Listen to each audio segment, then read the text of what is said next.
نحمده ونصلي على رسوله الكريم اما بعد اعوذ باللہ من الشیطان الرجیم بسم اللہ الرحمن الرحیم الا للہ الدین الخالص صدق اللہ مولانا العظیم۔ گرامی قدر حاضرین، علماء کرام نے ریاکاری کی 3 صورتیں بیان کی ہیں۔ عموماً لوگوں کے ذہن میں ریاکاری کی ایک ہی صورت ہوتی ہے کہ کسی کے لیے کوئی کام کرنا، کوئی نیک عمل کسی کو دکھلانے کے لیے کرنا، اس کو لوگ ریاکاری سمجھتے ہیں۔ لیکن حقیقت یہ ہے کہ ریاکاری کی کل 3 صورتیں ہیں۔ پہلی صورت تو یہی ہے کہ مخلوق کی خاطر کوئی عبادت کرنا۔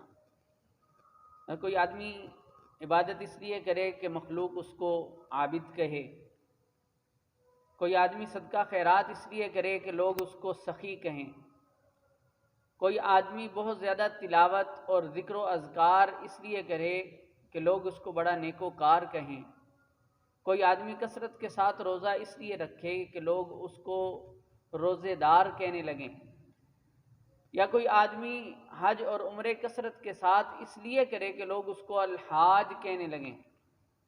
غرض یہ کہ کوئی بھی نیک عمل مخلوق کو دکھلانے کے لیے، مخلوق کو سامنے رکھ کر کیا جائے تو یہ بھی ریاکاری کے اندر داخل ہے۔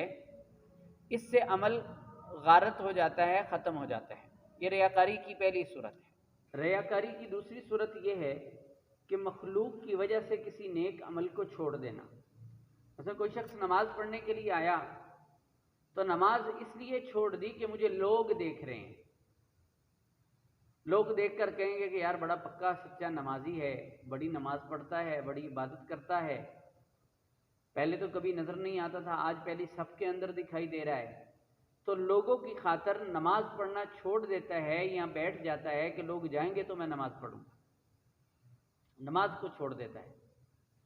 یا پھر کوئی آدمی بڑی آہوزاری کے ساتھ دعا کر رہا تھا، رونا دھونا شروع کیا ہوا تھا، اللہ کے سامنے گڑ گڑا رہا تھا، اور عاجزی انکساری کے ساتھ اللہ کی طرف متوجہ تھا کہ اچانک کوئی شخص داخل ہوا، اس نے اس کو دیکھ لیا، تو اس کی وجہ سے اس نے اپنا رونا دھونا سب کچھ ترک کر دیا اور سیدھا ہو کر بیٹھ گیا۔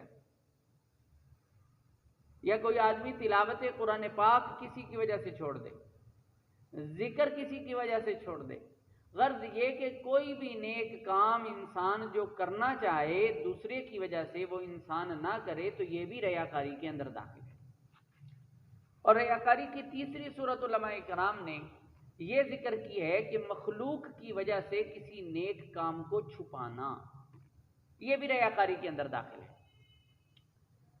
اس کی صورت یہ ہے کہ کوئی آدمی نماز پڑھنا چاہتا ہے لیکن وہاں پر بہت سارے لوگ ہیں جو اس کو دیکھ رہے ہیں، تو یہ آدمی بیٹھ جاتا ہے، نماز نہیں پڑھتا کہ جب لوگ چلے جائیں گے تو میں نماز پڑھ لوں گا۔ یا کوئی آدمی صدقہ خیرات کرنا چاہتا ہے تو لوگوں کے سامنے نہیں کرتا کہ جب یہ مجھے نہیں دیکھیں گے میں اس وقت صدقہ خیرات کروں گا۔ یا کوئی آدمی ذکر اور تلاوت کرنا چاہتا ہے تو لوگوں کی وجہ سے وہ نہیں کرتا، بلکہ انتظار میں رہتا ہے کہ جب یہ سارے چلے جائیں گے مجھے کوئی دیکھ نہیں رہا ہوگا تو میں اس وقت یہ عمل کروں گا۔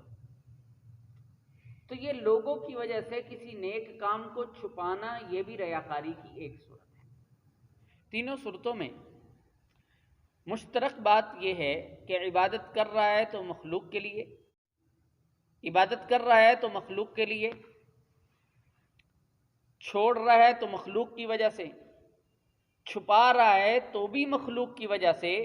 حالانکہ عبادت تو خالق کے لیے ہوتی ہے، مخلوق کا اس کے ساتھ قطعاً کوئی تعلق نہیں ہوتا، جیسے کہ اللہ رب العزت قرآن پاک میں ارشاد فرماتے ہیں الا للہ الدین الخالص، کہ بندگی اور عبادت تو خالصتاً اللہ رب العزت کے لیے ہے۔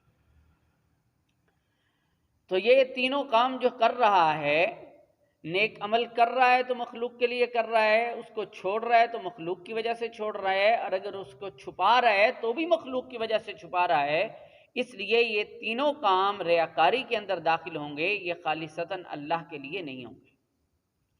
تو اس ریاکاری سے بچنے کا طریقہ کیا ہے، بچنے کا راستہ کیا ہے؟